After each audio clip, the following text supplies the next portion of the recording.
kulanti wacan wanaagsan dadka na daawanayo meel kasta oo joogtaan halkani waa Soomaali American TV oo si toos ah idinka soo gudbinayno studio ku yaala magaalada Minneapolis gobolka Minnesota ee ariga Mareykanka. barnaamijkan ku soo foolay ayaa daawadayaal waxaanu ku eegi doonaa doorashooyinkan hadda codbixintoodii la soo gabagabeynayo Somaliland oo lagu rajo yahay in isbedel cusub lagu dhawaaqo ayaanu eegi doonaa bal beesha caalamku hadaladii ay ka yiraahdeen ama sida ay u arkaan waxaanu eegi doonaa iyagana Soomaaliya oo dhan guud ahaan ama dadka Soomaaliyeed meel kasta ku noolaadaan Ethiopia, Kenya, Soomaaliweyn, Djibouti iyo meelaha kale ay jaaliyadaha Soomaalida ku dhaqayeenba oo iyana abaabul dabaaldeg laga filayo isbedelka Somaliland ka socda. dad badan baa markaasi u bogaadinaya oo ugu hambalyeynaya hanaanka quruxda badan ee nabadda ee hawshaasi lagu soo afjaray ama lagu soo dhameystiray iyadoo muddaba foolanaysay oo la filayay in mararka qaarkood ay dhici karto in ay timaado khilaaf keeni karaya amni xumo hase yeeshee haatan ay guul ku soo gabagabooday. haddaba waxaan ka waraysan doonaa oo arrintaasi ka faalan doona Mustafa Martin oo maanta garabkayga midig fadhiya oo arrintaasi aan kala sheekaysan doono. Mustafa ku soo dhow Soomaali American TV. aad ma hadlay way qodob banu gali doonaa international community beesha caalamku maxay ka tiri Somaliland horta beesha caalamka ee timi horta cala waxay aad iyo aad uga mafsuutay boqolaalka kun ee qof ee soo baxay gees ilaa gees magaalada isaga soo baxay line-ka u galay yar iyo weyn dumar ay waliba qaarkood dhaqaatiirta ka soo baxeen ee si habsamiya u codeynayay iyagoon haba yaraatay wax dareena oo colaadi amba magaranaysa foolxumi halka ka dhicin waa markii ugu horeysay ay arkeen in ay Somaliland talaabooyinka hore lagu yaqaanay mar saddexaad ku talaabsatay marka calow arrinkaas horta dareen wanaagsan ay naga qaateen guud ahaan waxaad moodaa dadka Soomaaliyeed meel kasta oo joogaan calow oo isha ku hayay election kale inay dhali doonto nabad iyo colaad dambe oo sanadkii hore ina afaysay haddana Soomaaliland aad bay isha waayeen dhamaantoodna waxaad moodaa inay ummadda maanta Soomaaliyeed xil weyn ka daway qaateen sida wuxuu dhaceen garwaaqsadeena nabadgelyada wanaag iyo xiska sharafta election ku dhamaaday waa markii labaad Mustafa oo ay tartamaan raggan ka tartamaya Muuse Cabdiraxmaan iyo Faysal waxa muddo tan doorashada imika socota in aad loo xiisanayo oo la hadal hayo waa maxay sababta ugu duwan tahay doorashooyinka horta waxa yimid 15 wadan oo dadka la yiraahdo dadka qalaad eega codaynta observers wadamada dadka maartay soo koraya gaar ahaan wadanka dalalka Afrikaanka yar yar gaar ahaan inagu maadaama aynu Soomaali ka soo doognay colaado badan iyo magaranaysa argagixiso maadaama aynu ugu adkayd dhaqaale ahaan iyo dareen ahaan iyo tay ahaan baynu qabanay election noocaas horta aad iyo aad ayay la yaabeen waxay se filayeen iyo wixii meesha ka dhacayna isma lahayn sida aad u sheegtay bade dareenno hore waa jireen election hore la qabtay waa jireen laakiin tan calow markii aad eegtay colaadihii ka dhacay bariga Sool iyo Sanaa area ka dhacay markii taasi laba jeer dib loo dhigay electionkii waxa ay 2022 la qabto waa la kordhiyay khilaafaad badan oo laga soo kabtay awgeed ayaa tan aad moodisay in mar labaad ay keeni karo iska horimaad marka runtii waxaad moodaa dareenka ummadda Soomaaliyeed inay yiraahdaan kaar baa naga dagay calaw maalintii electionka la qabtay ilaa galinkii dambe dadku wadnaha farta ku wadaayeen laakiin markii la saxday ee la soo kacay maalintii labaadna u raacday arrinka waxa la dareemay guul ku dhamaaday marka arrinku sanadkan aad buu heer sare u ah xagga khatarta dad badan baa u dhigtaagay ka dhuf sugayay dhaadayay in ay maqlaan doorashadaasi oo guul iyo nabad ku dhamaata dadka Soomaalida balayna dareenkooda maxaad ka oran lahayd dadka Soomaaliyeed calaw anigu halkan jooga gaar ahaan dadkii igu ogaa amba igu yaqaaneen halka ka hadli jiray Somaliland tahniyada badan oo meel kasta ka imanaya ay soo gaarsiinayaan sida anigu aan guuleystay oo kala ma garanayso oo Djibouti ka imanaysa Kenya ka imanaysa Ethiopia ka imanaysa ilaa xitaa dawladda federaalka dad baa ka soo hadlay oo aad iyo aad u bogaadinay oo waliba lahaa calaw ma garanaysa tusaale u tihiin ummadda Soomaaliyeed calaw jirka kolba in baa meel qabta maanta waxaad ummadda Soomaaliyeed bad qabto Somaliland dadkuna ay ku wada dayanayaan gees ilaa gees marka arrinkaasi wuxuu ka farciyay qof kasta oo Soomaaliya dadkan xitaa Puntland degan anaga dhowr qof baa la soo hadlay oo siyaasiyiin ah oo iyaga laftigooda leh wadnahan farta ku hayn calow ummadda Soomaaliyeed nabadgelyo caama ayaa meel daaqda ayaa deeqda maalinba meel baa qaawan maalinba meel baa baahan laakiin tan waxay nagu noqon lahayd dab kale nagu qarxa hadaynu nahay Soomaali marka aad bay horta marka waxaad beeninaysaa ereyada ay xukuumadda ama xisbiga kulmiye talada haya oo isticmaali jiray cadowgeena koowaad waa Soomaali adigu waxaad leedahay Soomaalida waa ku faraxsan inay nabad ku dhamaato inay guul ku dhamaato doorashooyinka Somaliland ka soconaya dhinaca dawladda waxaan ka maqli jirnay cadow bay nagu yihiin ama Puntland ha noqdaan ama Muqdisho ha noqdaan ama Djibouti ha noqdaan meesha ha noqdaan horta calo waxna waa xafiiltan hoose Waay. waxna waa ficil magaranaysaa jara raaca Waay. laakiin ummadda Soomaaliyeed bari ilaa galbeed dad cadow Soomaali cadow Soomaali dad walaala weeye Waay. dad muslimiina weeye dad dan wadaag iyo daaq Waay. naxdin iyo naxariis Okay. badan weeye Dhinaca kale- marka horta wax colaada ummadda Soomaaliyeed Isoo haysa waxay ma isku jirto. qabtaa meesha ma jirto Waan ku fahmay. haddii maanta Hargeysa laga qaxo Ethiopia la tagay Ethiopia haddii laga qaxo Djibouti dalku waa dalkeeni laakiin afkaara yar oo kala hooseysa ayaa jira dhinaca kale marka la eego xisbiga kulmiye wuxuu ku doodi jiray xisbiga wadani oo imka laga yaabo inkastoo weli soo dhamaan inuu ku guuleysto tartankii madaxtinimada Cabdiraxmaan Maxamed Cabdilaahi Cabdiraxmaan Ciro waxay ku xaman jireen ama ay si toos ah u oran jireen ba kulmiye Soomaali weyn buu saaxiib leeyahay iminka marka tira Soomaali weyn oo dhan baa u hambalyeynaysa nabadgelyada Soomaaliland ku soo dhamaatay meel oran kareen warmalaha waxba ka jiray xiriirkii cilaaqaadkii waddan iyo Soomaali weyn orda bariyaha waxaynu maqli jirnay cadawga gudaha iyo Waay. cadawga dibadda waxaynu maqli jirnay huwan iyo qaawan Waay. waxay noqotaba Waay. maanta horta ninkii huwanaana ee huwan loola jeedaa hagoogteenu ka dhigayna Waay. ninkii qaawanaana maradaynu saarayna dhar bay xidhan dhar baynu xidhayna Waay. waxa weeye iskaashi gees ilaa geesaa meesha ka dhacay ummadda Soomaaliyeed waa nabad haddii laakiin aad tix raacdo calow waxyaabaha kulmiye maanta halkaa dhigay 80% in laga helo codka bari ilaa galbeed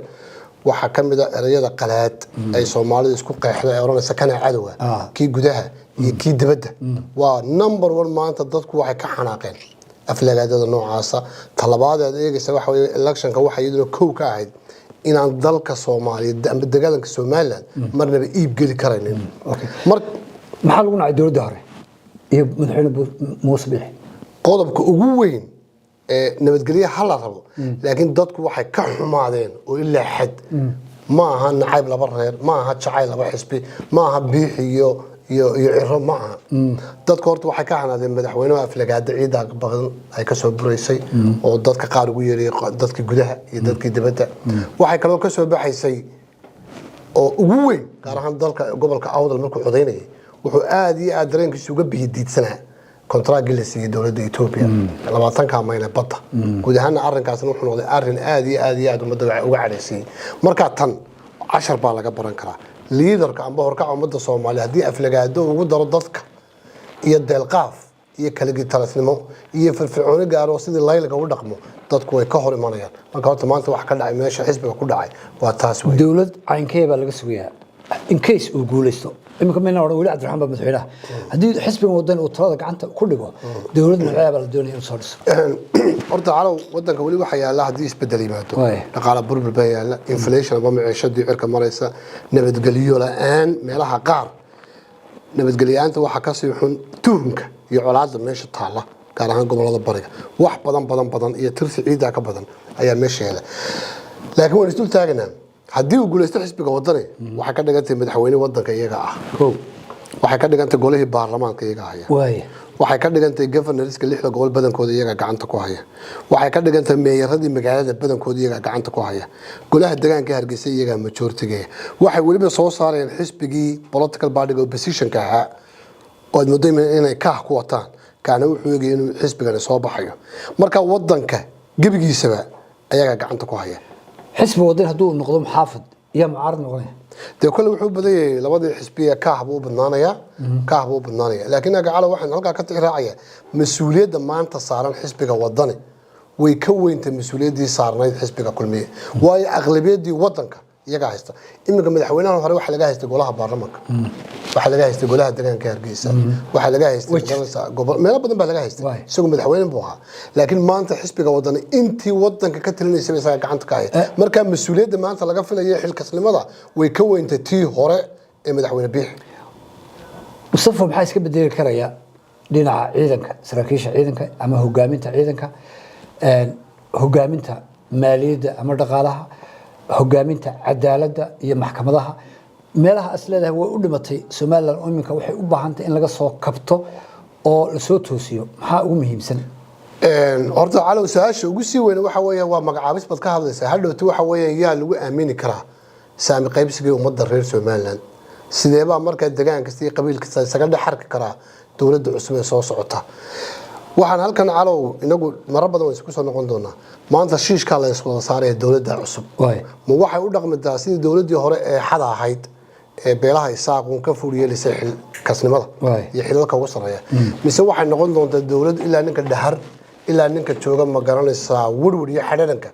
ilaa ninka jooga gaashaamo area ilaa ninka jooga galbeed saylac iyo bak iska dhaxarki karo dawlad tayo leh oo qualified ah ummadda reer Soomaaliyeed ay wada aamini karto ta horta laga filayo waa taas ta aan laga filaynin waxa weeyaan ehelka xil magacaw iyo nin wasiir reer ku gudban oo hadhow ta cod ku keenay karana meel lagu magacaw amba nin adiga hadhow ta dhaqaale gaar ah ku soo keen karo hoosta wuxuu ku marsan karaa na magacaw waa waxyaabaha maanta reer Soomaaliyeed ka daalayaan marka dawladda mas'uuliyad aad iyo weyn ayaa saaran waxa uu dheer madaxweynaha cusub ee soo socda markuu wadanka qabsado kulli madaxweyne kasta waxa laga tagay khasnad maran laakiin waxa wala iskala tagay laba qodob baynu cirro xooga ku saarayna kontraaga Ethiopia feejignaan gaara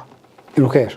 yeesho number 1 referendumka maanta in bixi waxa halka dhigay waa kontraaga Ethiopia ummadda Soomaaliyeed gees ilaa gees dareen weyn ay ka qabtaa talabaad meesha jirta waxa weeyaan kontraaga iyadoo la siiyay DB World kaana ummadda waxa weeyaan kontraag kaasna dan weyn ay meesha ka qabtaa marka horta number 1 2 priority number 1 ugu si weyn labada contract weyn aad iyo aad uga fiira waysa doorashada inteena ka bixin waxa jira qolooyin dhaawun markii doorashada ma dhacay hadana is og oo tartamaya tusaale soo qaadan doona Faysal Ali Waraabe oo mala markii shanaad ama lixaad dhacay waana ninka qura ee Faysal Ali Waraabe dadkii tartamayay isagoo sii og natiijada uu helayo inay zero tahay sii ogaaba marka la bilaabayo iska sii ogaaba labada kale warwar baa ku jiray ma laga qaadi doona ma heli doonta laakiin isaga warwar kuma jirin inaanu helin buu iska sii ogaa waxa imka soo raacay professor Abd Ahmed Ismail Samatar oo horena dhinaca Muqdisho ugu soo dhacay imkana mar labaad Hargeysa ku dhacay nimanka maxaad oran lahayd نيو هرت فيصل هذا سوق عطوا فيصل بريتن كيوري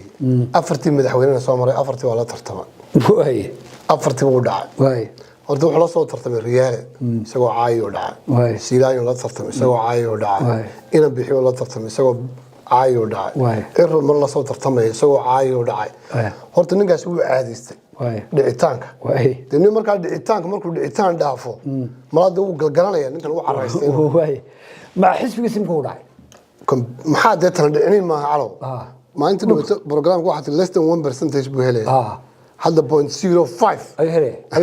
ayaa ku beegan saad oran lahayd oo kaas waa qof 0.5 dad maqashay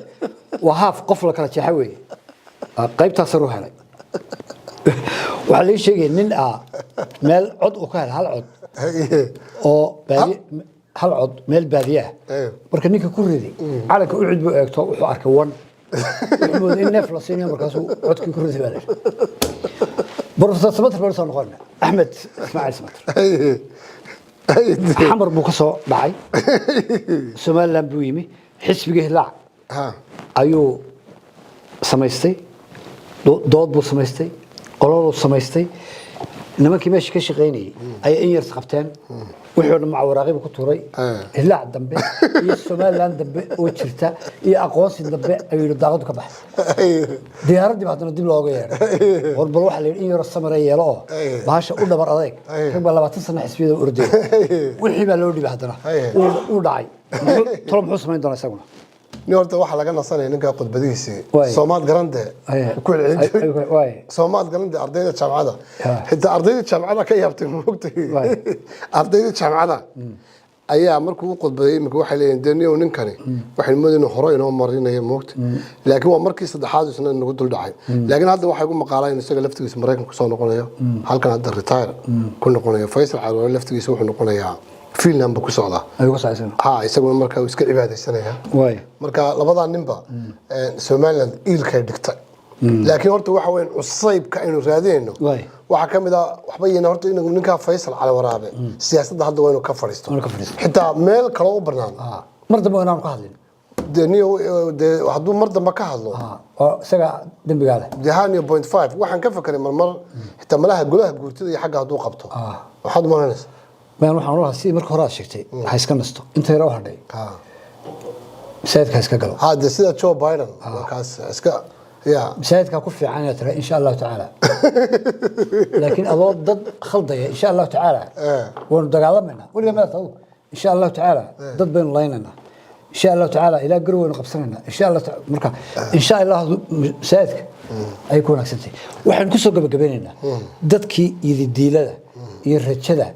iyo sida xal u seexdaan iyo sidii ahaan jireen iyo buuqi iyo stresski iyo culaadi iyo wixii ku jiray maxaa sida dadku relief ma helayaan nasasho maskaxiyana iyo mid jismiyana runtii horta maanta waxaad arkaysaa maanta bari ilaa galbeed dadku waxaad moodaa inay nafiseen oo qof walba halkiisa ku yiri haaka mar haddii xilkaasi naga dhacay mar haddii la footeeyey mar haddii codadkii la tiriyey mar haddii ummaddu aanay mar labaad isqabsan horta arrinkaasi arrin aad u wanaagsan ayuu ahaa waxay imika filayaan waxa weeye in dareenka maaragtay electionka la soo ururiyey lagu dhawaaqo ta kale calow jirta waxa weeye madaxweynaha laftigiisu ilaa hoose international community waa la fadhiisatay international community dareen bay qaateen waxay tageen 30 goobood ayay tageen waxay soo eegeen in lagu dhaqmay habdhaqankii kaarka qofka codeynaya iyo ishiisi hore looga hayay ee lagu qeexayay inay isqabteen oo arrinka horta ku qanceen waxa kale oo ku qanceen in wax food istaba marine hadda aan jirin waxa kale ogaadeen dadku intay dhinaca u socdaan waa dad very professional muddo dheer ka soo shaqeynayay ilaa Iraq ilaa East Timor ilaa Slovenia ma garatay marka gunaanadkii waxa siiyay madaxweynaha waxay yiraahdeen election waan aragnay si fair ah u dhacay si xor oo xalaal ah u dhacay si aanan filino ka badan intaan suulaynay ayuu dhacay laakiin waxaanu ka codsanaynaa dadku way hadleen waana dhawaaqeen waa inaad maartay adiguna si habsamid ah u aqbasho natiijada waxa kale oo cad codeeyay aan hore looga hadal dadkii militariga bariga ilaa 10 kun oo cod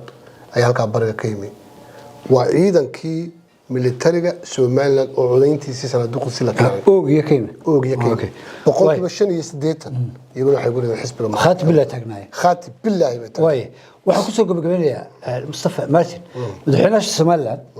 markay xukun ka digaan ama waqtiga doorashada ay laga adkaado nimba meel buu degaa madaxweyne daahir yaale Paris buu degay mar hayma daahir giisa duu raba laakiin reerkiisa ciyaalkiisa halkaas uu la gooray madaxweyne Silaanyo Dubai baan u malaynayaa inuu isaguna u degay اللهم صل على محمد موسى بيحبا صوره هديبا ان كيس laga adkaado xagaas leeyahay Muuse u dhofidaan noo su'aasha inaad aqliga ku jirtaan muddo xalay baan isweydiinay way horta madaxweynayaashaasi habdhaqan ay dheereen madaxweynahan waxa loogu talagalay amba Hargeysa inuu joogo amba Burco labada meelba inuu meelba u dhaafo laguma talagelin way habdhaqankeedii ma leh ma garatay dabeecadeedii iyo akhlaaqiyadkeedii haddana de maanta war criminal qurbo kuma sii noolaan kareen qurbo nin sii joogi karaya ma aha laakiin kullayba sidaan ku wada halkan u dhaxaysa gabiile iyo maartay Hargeysa agteeda meel yar beer kullayo nin hore ka dhacay halkaas uu soo yara fadhiisanaya sidaan u maleynay moogta laakiin waxaan u maleynay inuu sooran doono siyaasadda magaranaysa mucaarid iyo wax magaranaysa dib usoo abaabul laakiin waa madaxweynaha hungoobi doona laakiin waxaan oran lahaa xilligaaga waa go'ay فسأل ورابع واحد الفيلم بكون قدرة بروفيسور سمتر وحنا مدرة مينيسوتا أما من هابلس أما مريك ما مدرة مسبح عبدنا واحد كوقي مسين يسوون هرجيسة وكسين ولاندو هرجيسة ما هي هرجيسة قريب كم ده وبيركل هل قاسوا قليل وضو آجيو اسمه قليل هذه أبغى بسيطة ثانك يو وهكذا وضع البرنامج كاسين أنت سيئان كسو كومية تاني كلنا كان ضبه برنامج كانوا كلا أنت دبوا كل مدة أنت كهرسوا على حرارة ودمان تبي كي تجسدها يو نبت قليل